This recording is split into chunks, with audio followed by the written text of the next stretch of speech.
Ny mofinaina isan'andro atolotry ny mpitandrina rakotina valina maoly.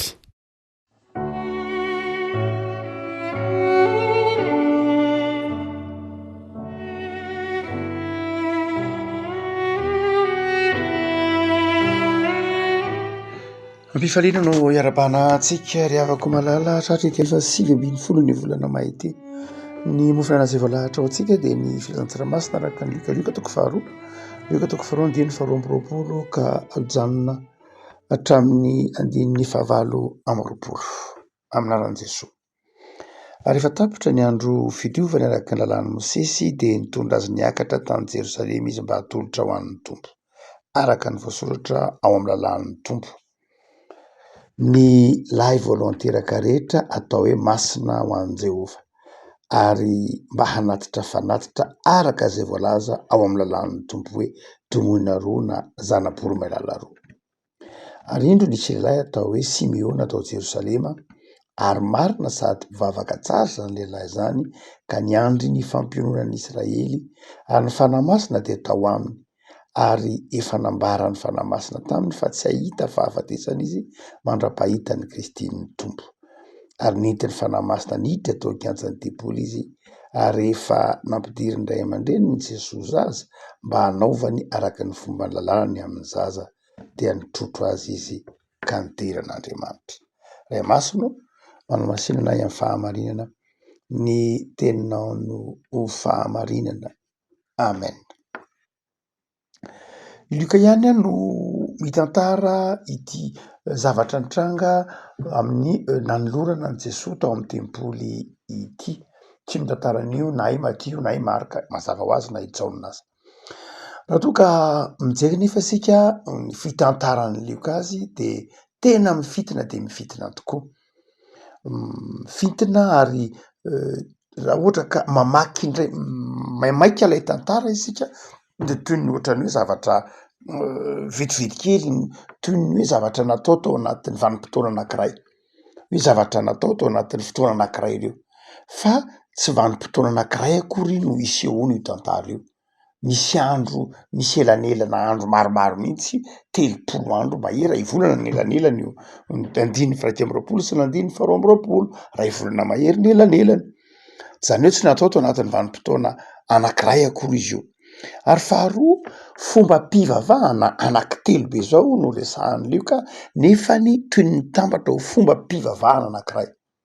Fa tena fomba mpivavahana telo misaraka mihitsy ary samy manana ny maha izy azy no tantarain'ny lioka eto. Saingy lioka moa mitantarana izy dia nitsoriny satria no heveriny toy ny efa ho mora azon'ny olona satria fiainana andavanandro no tantarainy eto.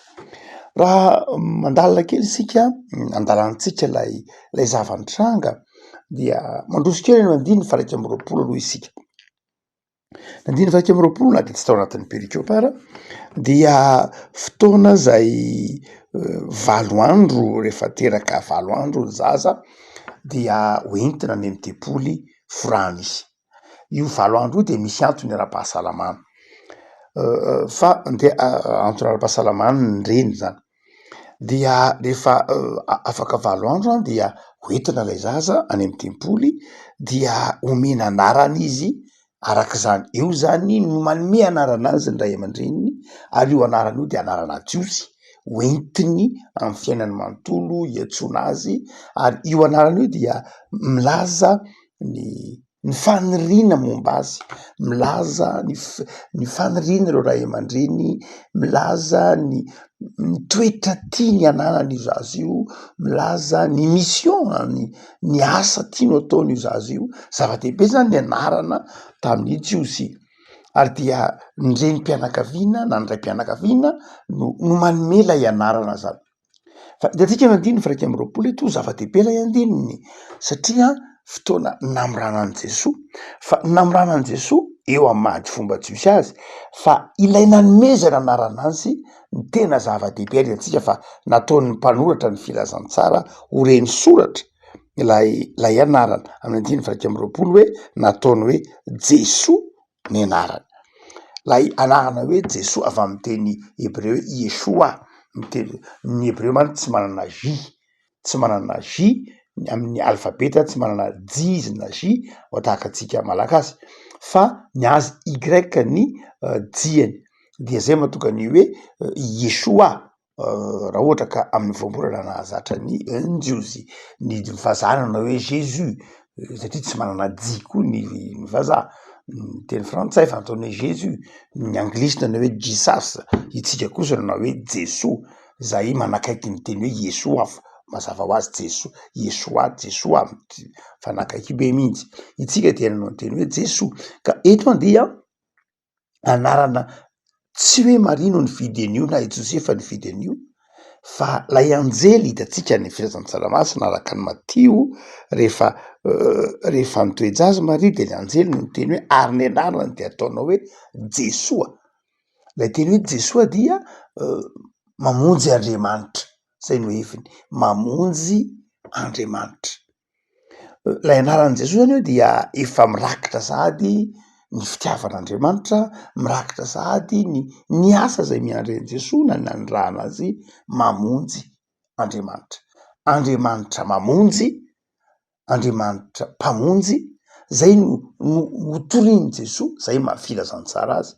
Andriamanitra mamonjy, tsy Andriamanitra maika hitsara, n'Andriamanitra maika hikapoka, n'Andriamanitra maika handrava, no Andriamanitra toriana amin'ny anaran'i Jesoa, fa Andriamanitra hamonjy ny olona ao anatin'ny fahotana, hamonjy ny olona ao anatin'ny fahantrana, hamonjy ny olona ao anatin'ny olany, hamonjy ny olona ao anatin'ny fahazarana isan-karazany. Zay lay Andriamanitra zay noentin'i Jesoa ary nampahafantarin'i Jesoa ny olona indray tamin'ny alalan'ny fitsanganany tamin'ny maty. De ny fomba mpavahana voalohany zany zay hitito amin'ny 1:20 dia lay famoranan'i Jesosy sy fanomezana anarana azy. Fa io an dia amin'ny fahavalo teraka valo zany hoe 7 andro zany lay zaza. Fa manomboka amin'ny 1:20 kosa dia zavatra hafa indray. Io zany efa afaka andro vitsivitsy, afaka 30 andro ka hatramin'ny 40 andro mihitsy aty aoriana nahaterahan'ilay zaza zay vao mitranga ny 1:20. Ny 1:20 zany teraka 7 andro Jesoa. Fa manomboka amin'ny 1:20 kosa dia any andradray any amin'ny 7 andro, fa 40 andro ndradray arakaraka ny fahasalamany le renim-pianakaviana iandray. Io zany le hoe tapitra ny andro fidiovany, zany hoe raha mamaky tsara ny numeritoko fa 12 sika de mazava io ny hoe na lahy na vavy dia le fotoam-pidiovana zany de le fotoana zay fitsaharan'ny fahadobolany renim-pianakaviana dia zay mahatonga ny hoe ndradray mety 30 andro, 30 andro, 40 andro de zay le hoe tapitra ny andro fidiovany. Dia rehefa madio izy zany dia makany amin'ny tepolo am'izay, mitsahatra ny fahadobolany de makany amin'ny tepolo am'izay izy. Zay no ambarany numeritoko fa 12. Dia rehefa makany amin'ny tepolo izy dia mitondra na izy mitondra zanak'ondry, na izy mitondra tomoina na zanaboromailala, na izy mitondra tomoina roa na zanaboromailala.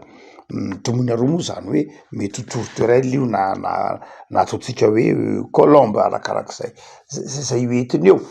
Dia ireo tomoina roa reo na reo zanaboromailala reo dia ho fanadiovana ilay vehivavy. Ito amin'ny lioka eto dia ohatra tahaka ny hoe natao an'i Jesoa le izy satria ray mantsy asehony manao hoe ny lahy voateraka rehetra de atao hoe masina ho an'i Jehovah ary mba hanatitra fanatitra araka zay voalazany lalany tompo zana tomoina roa. Io no mahatonga ny lioka zay namitina tena mitina azy fa lay tomoina roa na lay zanaboromailala roa tsy natao atolotra noho ny am' Jesoa fa atolotra noho ny am' Maria.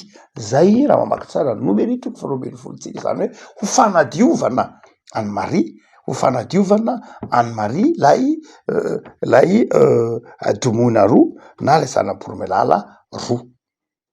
fa tsy lay akory hoe tsy natao an' Jesoa io. Aty amin'ny andininy fa 5 ndray zay fa 5 zay ndray vao miresaka ny momba an' Jesoa ny tena izy, fa ny andininy fa 12 ka hatramin'ny andininy fa 4 dia natao ho an'ny Maria io. Ireo zanabory mialala roa moa ny anankiray ny heviny dia milaza hoe fanetretena ary ndray kosa milaza fahadiovana. Zay ny dika ilay zanabory mialala anankiroa. Ny antony dia manitra zany tsy tena sahirana, manitra mihitsy zany azo ilazana azy Maria sy Josefa matoa zanabory mialala na domoina no nentiny nanaovana ny fanadiovana sorona ho fanadiovana any Maria. Tena manitra satria ny sorona fanadiovana ny vehivavy avy niteraka ka manitra izy dia domoina na zanabory mialala.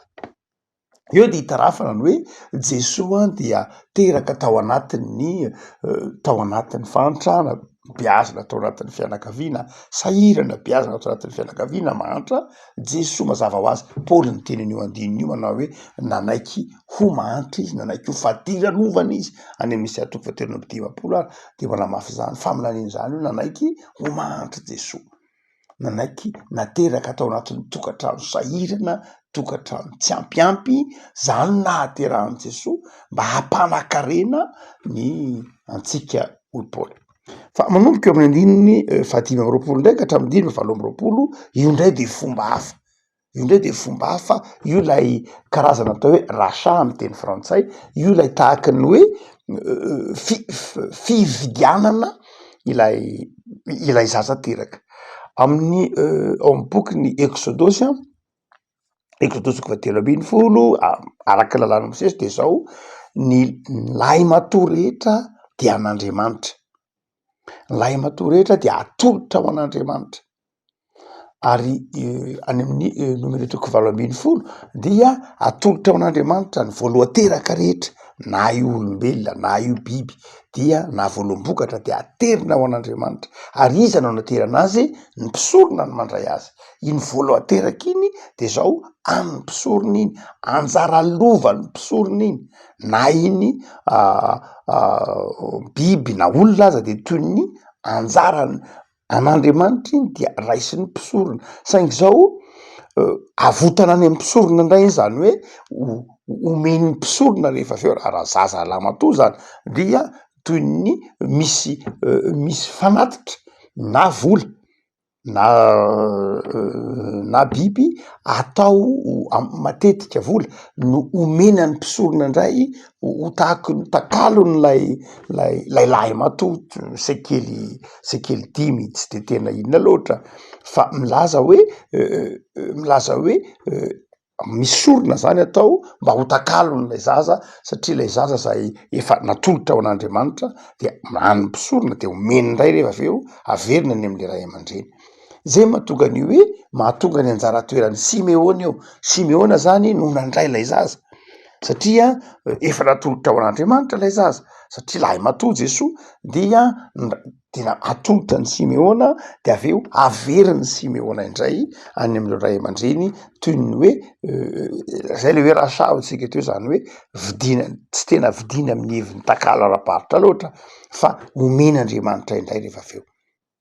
Zany hoe mifitina avy tantaran'ny Lukazy fa mazava tsara ao amin'ny testamenta taloha reo fomba telo zay toy ny mifanindry reo nefa tena samy manany azy. Reo domoina roa zany tsy natao an' Jesoa, zay ny tena tsara marihina. Lay domoina roa tsy natao ho fanavotana an' Jesoa akory fa ho fanadiovana any Maria.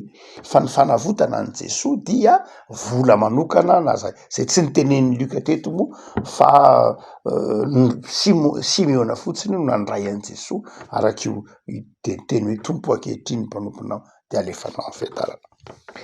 Inona ary no hevim-panahy zay azo takarina na ampitaina amin'ity Luka 2 ity rehefa mazavazava tahak'izay lay zavatra nitranga. Zavatra telo lehibe amin'ny lafin'ny pratika aloha. Amin'ny lafin'ny pratika any de ity andiny tsotra masiny ity de mandrakariva bezaitsika fiangonana amin'ny fanoloran-jaza, amin'ny antsoina hoe fanoloran-jaza. Raha toa ka jeretsika tsara zany de zao fanoloran-jaza manahoana moa ny teolojia amin'ny fanoloran-jaza raha ohatra ka tena jerentsika dia raha ohatra ka ny tena dikany amintsika FJKM de ny hoe fisaorana an'Andriamanitra no lay nanomezan'Andriamanitra zanaka, fisaoran'Andriamanitra no nanomezan'Andriamanitra lay zanaka. Fa raha naka lay andininy eto isika dia ho fitanisa ao anatin'ilay fanoloran-jaza dia tsy tena ampy, tsy tena manazava loatra le tena hevitra le fanoloran-jaza ity Luka 4 ity na de fampiasantsika ary amin'ny lafiny hoe 7 andro, amin'ny lafiny hoe 13 andro aty aoriana, amin'ny lafiny hoe texte izay manadio any andrenim-pianakaviana avy niteraka ity Luka ity, fa tsy texte resaka fotsiny ny fanolorana an Jesoa na fanoloran-jaza na de hita ihany ary zany ato amin'ny andininy fa 5:20 fa amin'ny lafiny pratika dia raha ohatra ka mamaky lay andininy isika ka mampiatra zany ao anatin'ny fiainan'ny fiangonana de tsotra ny heviny no hoe ndray aman-dreny rehefa atao batisa, ndray aman-dreny rehefa atao mariazy, ny mpivady zany rehefa atao mariazy dia manao voady amin'ny manao voady izy mametraka fanontaniana aminy mpitandrina na ny pretra dia ny mpitandrina mametraka fanontaniana azy manao hoe mohary ve ianareo manaiky hitaiza zay ho zanakareo amin'ny fitiavana, amin'ny finoana, amin'ny fahendrena mba hahatonga ny zanakareo alala sy hanompo an'Andriamanitra araka filosofia kristianina. Manao an'izay fanontaniana zay ny mpitandrina amin'ny mpivady zay hivady de miaraka mamaly izy manao hoe eny tompoko. Ny fanoloran-jaza izay hotsika hoe nalain'ny FJKM avy amin'ity Luka 4 ity dia no heviny de zao manao hoe fanatanterahany mpivady izay fanekeny zay hoe ny zanaky ny kristianina de kristianina vo teraka zany lay zaza de ny ao an-tsain'ny FJKM de ny hoe na ny tiano azo ny mpino FJKM ny hoe vo teraka ny zanaka ao de atolotra ao an'Andriamanitra tahaka an'ilay nataony Simeona. Marina fa ny Simeona eto hoe natolotra Andriamanitra fa tsy atolotra ao an'Andriamanitra amin'ny jiosy de zao vo atolotra Andriamanitra le zaza fa tsy hoe atolotra an'Andriamanitra, zany hoe rehefa teraka le zaza tsy inona de ny lamatoa rehetra tonga de an'Andriamanitra avy hatrany. Fa izao hoentina any amin'ny tempoly izy mba hatolotra Andriamanitra ho tezainy le ray aman-dreny, zay lay hevitra lay hoe fanavotana. No zany dia ny ao an-tsain'ny FJKM de ny hoe ny tiana ao an-tsain'ny vahoaka FJKM zany de manao hoe ny zanak'Andriamanitra dia ny zanaky ny kristianina de kristianina ka dia atolotra Andriamanitra, tsy hoe tsika ihany manolotra an'lay zaza ho an'Andriamanitra fa ny tena marina Andriamanitra ny manolotra tsika an'lay zaza ho tezaitsika. Zany eo ampanolorana an'lay zaza zany isika dia mahatsiaro manao hoe eo tsika vo tena mandray mahatsiaro hoe nandray lay zaza avy amin'Andriamanitra. Ary io samy hafa amin'ny sakramentan'ny batisa fa ny ao an-tsain'ny ny tiana ho azo ny kristianina de ny hoe io zaza io de fanomezan'Andriamanitra, tsy hoe fanomezanao an'Andriamanitra tsy akory fa fanomezan'Andriamanitra anao lay zaza, natolotra Andriamanitra anao lay zaza. No zany de zao misaotra an'Andriamanitra ianao ary hotsika manao hoe eo ny kristianina ny mahatsiaro manao hoe ny zanaky ny kristianina dia kristianina. Sarotra amin'ny silamo ny mieritreritra raha resaka silamo tsika, sarotra amin'ny silamo ny eritreritra hoe zanaka silamo ka tsy ho tonga silamo, zany tsy azo eritreretina mihitsy amin'ny silamo fa ny zanaky ny silamo tsy maintsy, tsy hoe tokony akory fa tsy maintsy silamo. Ny zanaky ny jiosy tsy maintsy jiosy, ara-pivavahany io sahatsika io. Fa nahoana ny zanaky ny kristianina indraindray misy tsy kristianina? Fa aiza fa inona ny olana fa satria indraindray de misy manao misy kristianina fa zao ny zanany tsy tonga any am-piangonana, mampalahelo. Misy zanaka kristianina fa tonga manenjika fiangonana, misy zanaka kristianina fa tsy tonga mivavaka, misy zanaka kristianina fa tsy voataiza ho kristianina. Fa aiza ny olana, inona ny mahatonga zany? fa zany zavatra any de tsy mipetraka mihitsy raha amin'ny silamo, tsy mipetraka raha amin'ny jiosy fa ny zanaky ny jiosy de tena tsy maintsy jiosy ara-pivavahana ary ny zanaky ny silamo tsy maintsy silamo anaovany sazy mafy mihitsy amin'ny fotoana sasany rehefa tsy manaraka ny vavahana silamo de tokony ho zay ko ny toetra ny kristianina hoe ny zanaky ny kristianina dia tokony ho kristianina zay le faneken'ny mpivady ary ahoana no atao mba hatonga azy ho kristianina de zay no mahatonga ny hoe atolotra amin'Andriamanitra mba ho atolotra Andriamanitra ho tezaintsika indray rehefa aveo ny faharoa lehibe zay aseho ny tendiny ity zany voalohany hotsika teo mampatsiaro hoe ny zanaky ny kristianina de tokony ho kristianina raha ohatra ny kristianina rehetra mahataiza ny zanany ao am-piangonana ho tonga kristianina de efa miova be ny fitoriana ny filazantsara satria ny zanaky ny kristianina de efa tokony ho mandeha ho azy ny fitoriana ny filazantsara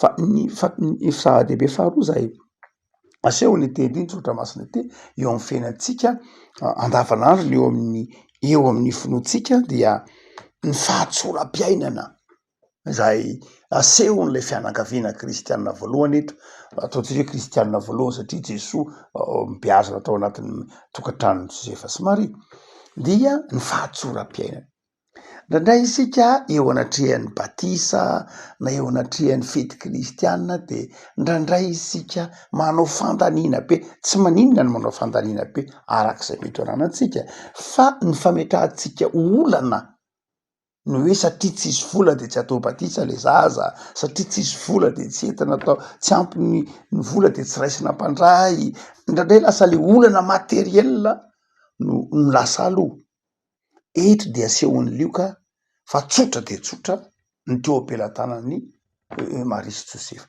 tsotra fa nataony ny tokony natao rehetra zany hoe tsy manakana ny tokony atao mihitsy ny lafin'ny materiela na ny ara-bola na ny ara-pitaovana rehefa atao io de tokony atao fa tsy ankinina amin'ny volana ny fotoana ny fa rehefa atao rehefa tokony atao de atao izay toetsainy zay dia asehon'ny lioko tokony ho toetra ny tokantrano kristianina tsy satria tsy misy tsy ampy ny volana tsy ampy ny fitaovana tsy ampy ny fotoana de andrasana ela be ny zavatra tokony atao amin'ny janaka ndraindray andrasana 3 taona 5 taona 10 taona teoriana mbola tsy vita batisa ihany le zaza ndraindray tsy mbola isorana an'Andriamanitra koa anaty sakramentany batisa le zaza fa efa andrasana 5 taona teoriana eto lioko de tena manao mihitsy hoe mbola voateraka le zaza de efa isorana ny tompo satria avy amin'Andriamanitra